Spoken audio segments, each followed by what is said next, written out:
What it is, guys, it's Dino. We're back again with another review, so let's just get straight into it. This one is for a game called Dolmen.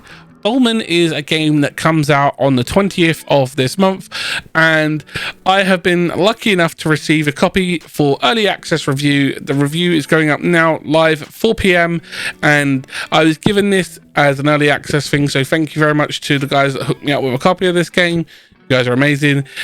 Let's just get straight into it. This game has a really cool choice for different characters. It shows you here, as you can see, there's different loadout styles. You've got the recruit, you've got sharpshooter, you've got range, you've got melee, you've got hybrid, you've got this nice mixture of different things that you can do.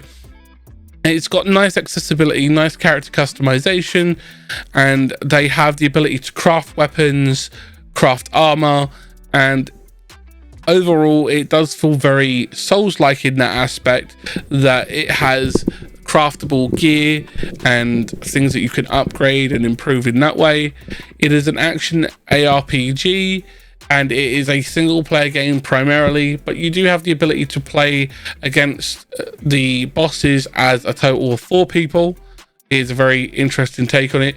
You can only play with a total of 4 people, you and 3 others, for only the bosses. There is no co-op campaign where you can play through the whole campaign together with someone. It's very interesting in the way it's set. So the game is a highly detailed, densely immersed third-person action RPG game that mixes futuristic science fiction with Lovecraftian cosmic horror, and it's suitable for one player on its own, and that's how you play through the most of the game. And then you've got the ability to play with others on the bosses.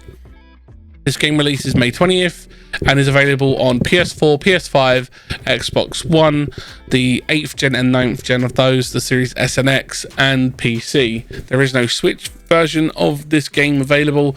Don't know if there will be. There isn't anything in my notes. They haven't given me any notes on that.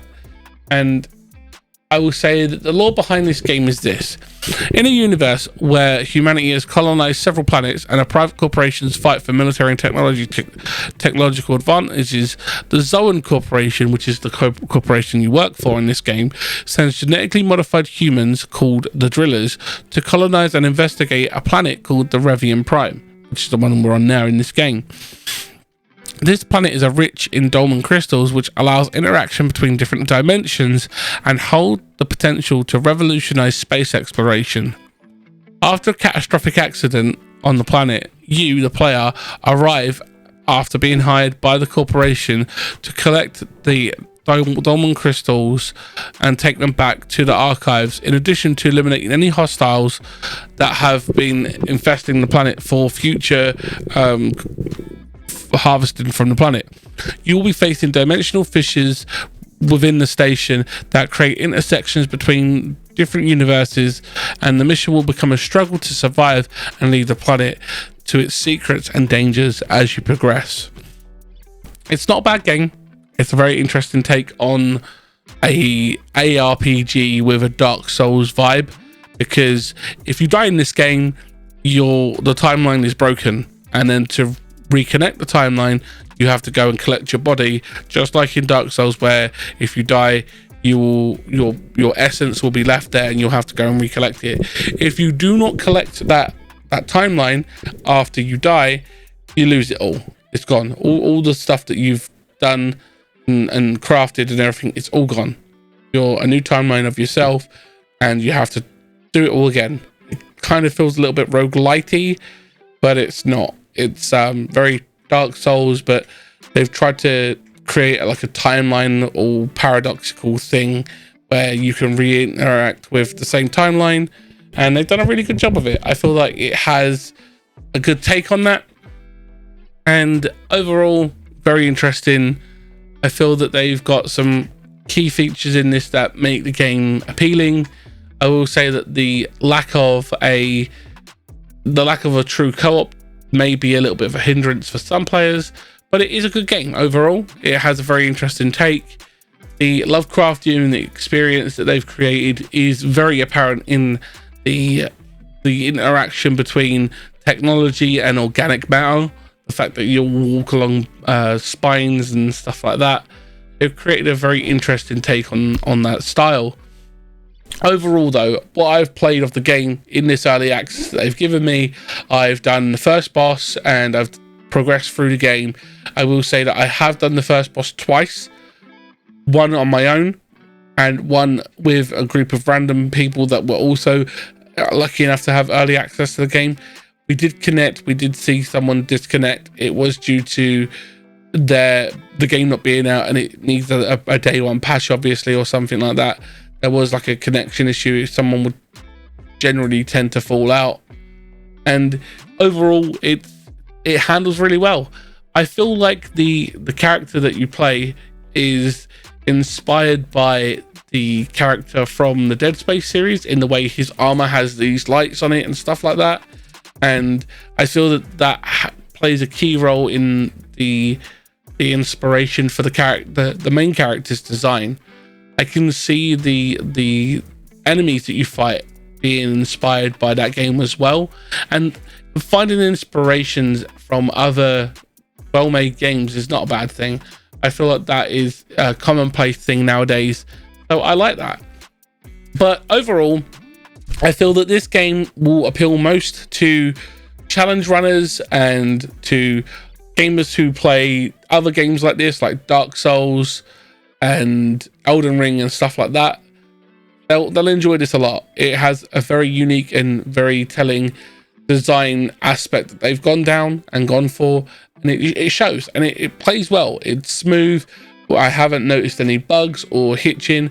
I've tested it on both performance and graphical mode, and both run steady. It's smooth, it's stable. My TV doesn't support 120, but it runs perfectly fine in 4K with HDR on and all that stuff, and it felt like it was locked at 60 FPS, and it plays really, really well. I would say that this game is definitely fun if you like a challenge, but if you're not really into the Elden Ring and Dark Souls games, this probably won't be for you, because it's not going to be a game that you'll probably enjoy. So if you are looking for a challenge, I think that this might be a game for you. I feel like this game could also be something for streamers who like to do specific character runs and challenge runs or no-hit runs, that sort of stuff. It's definitely something that I would see the modding community that likes to challenge themselves when they play these kinds of games, playing it on like a piano or something like people have done in the past. It'd be a pretty cool thing to see. However, overall, it's a really well-made game. I can see the inspirations of the Lovecraftian stuff. I can see the inspirations for the tech and the organic merger.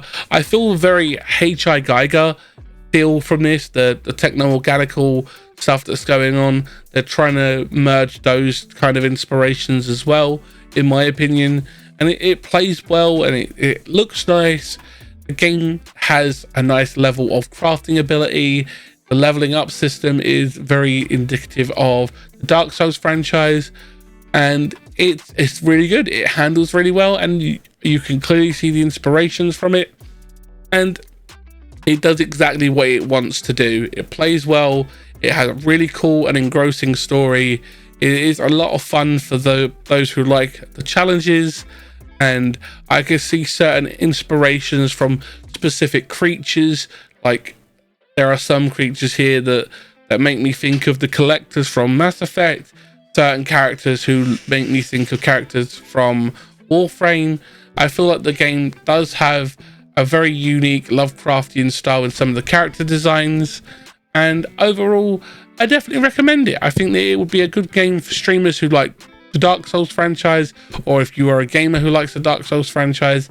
I wouldn't say this is a game for anyone to just pick up and play, but I do say give it a go. If it goes onto Game Pass, give it a go, or if it goes onto PlayStation Now, it's definitely worth giving it a good old college try, as they say. But thanks for checking out the video, guys. I'll see you in the next one. Be safe, be well, have fun gaming, and keep being grimtastic. See you in the next one.